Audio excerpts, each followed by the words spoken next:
Now for a look at a few more stocks on the move. I'm joined by Renita Young, senior markets correspondent here on the network. So Renita, you're looking at Nvidia today. Shares up about 1.2%, so actually picking up some steam based on some BofA analyst commentary.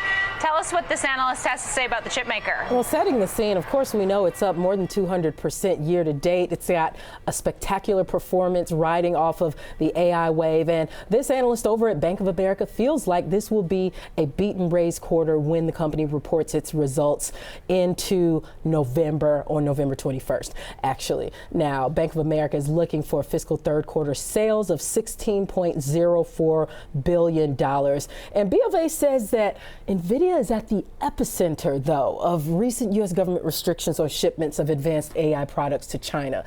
That's the warning, right? But here's the kicker. The analyst said that sizing this uncertainty could actually help remove a key stock overhang. And if analysts are able to do that successfully, it would be good. But Bank of America adds that the potential impact in 2024 from the restrictions could be at around $8 billion to $10 billion on a gross basis.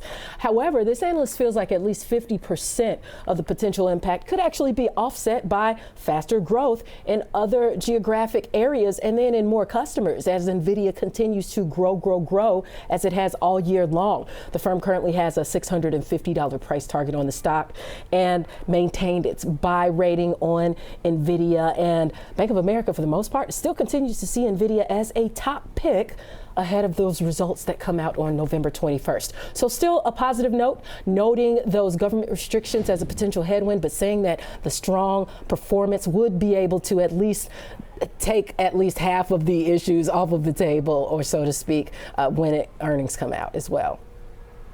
Yeah, I was just taking a look. 650 implies what, more than 40% upside, but Rosenblatt has $1,100 price target. I'm looking at a $750 price target. So not necessarily the highest on the street, but definitely implies quite a bit of upside for a stock that's already seen an impressive run higher. All right. Also, you're tracking some C-suite moves. The CFO at Pepsi is leaving to join Walt Disney. Tell us more. Yes, Hugh Johnston will leave, and it will be effective at the end of November. Now, it's good news for Disney because Disney's been without a CFO since June. That's when Christine McMurray stepped down. She's been on as a consultant, though, more recently within the company, but they had yet to find a full-time CFO for the position. And Disney's also going through several changes: the programming, parks, entertainment, streaming. It's also facing a heightened battle from billionaire activist investor Nelson Peltz. And when it comes to share price action, Disney is down more than 15% over the past 12 months in the stock. It's off its lows for the moment, but it's still close by. It's also been trading in a range for the past couple of months, down close to that low. Meanwhile, who will replace Johnston as executive vice president and CFO? That's Jamie Caulfield. He's currently the senior vice president and CFO of Pepsi Foods North America, and he's got some history with the company. He's been there more than 30 years. So they're, of course, I'm sure, hoping for a smooth transition. Looks like he will begin, Hugh Johnston will begin his Disney position into December. Okay.